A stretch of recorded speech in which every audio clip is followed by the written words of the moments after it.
welcome to another episode of EMA Cloud Rants. Today with Brad Parks of Morpheus Data and Jens Söldner. Brad, what sets you apart is the app awareness of your multi-cloud, multi-environment, multi-automation, orchestration and management tool.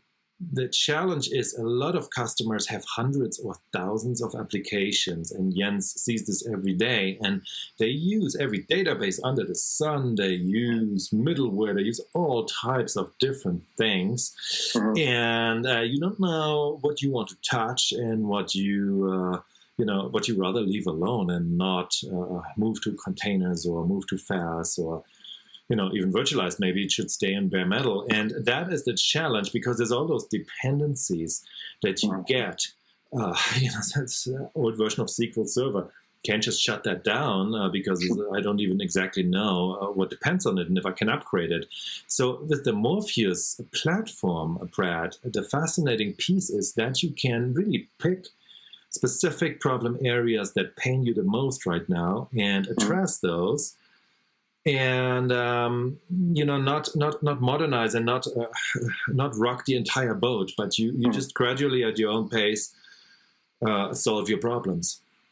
Yeah, life would be easy if everything were greenfield and everything were homogeneous, but no enterprise has that. They have mountains of technical debt and large enterprise libraries and some degree of disrepair. I mean, people are even doing containers on mainframe. Like there's a major amount of stuff out there that people are dealing with. So our approach has been to enable them to create a unified orchestration layer on top of their traditional brownfield infrastructure and their on-prem and private public cloud infrastructure, so that they can modernize those application libraries in at their own time.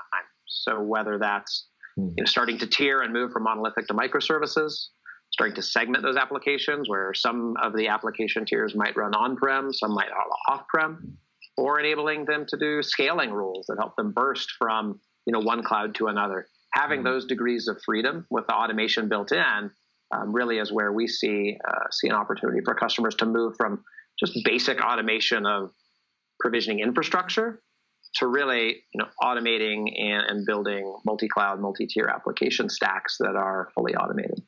Jens, this gradual approach, does this appeal to you, where your customers can basically say, I have a certain pain point, right? This development group needs self-service, or I need to modernize these applications, or I need to solve a specific problem, and then come in with a platform like this versus saying, yeah, I want to replace your entire environment, I want to containerize everything, here's the tool to automatically containerize the whole thing, right? That usually doesn't fly.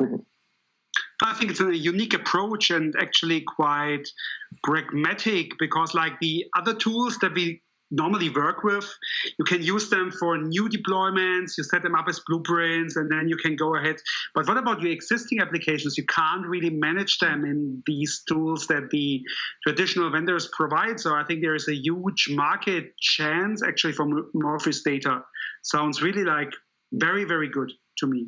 Yeah, and it's kind of Morpheus, the last man standing, right? There's not a ton of multi-cloud management companies left. And I think the reason why they are standing and doing well and why we picked them as an EMA top 3 vendor is exactly that point.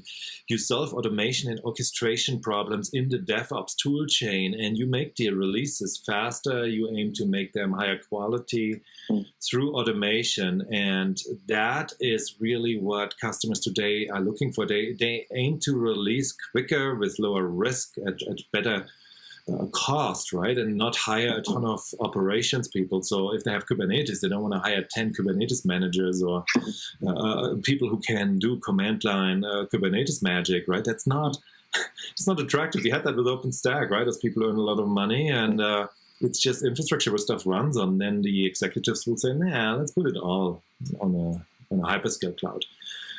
Thank you, guys. This was another episode of EMA Cloud Rants. Thank you.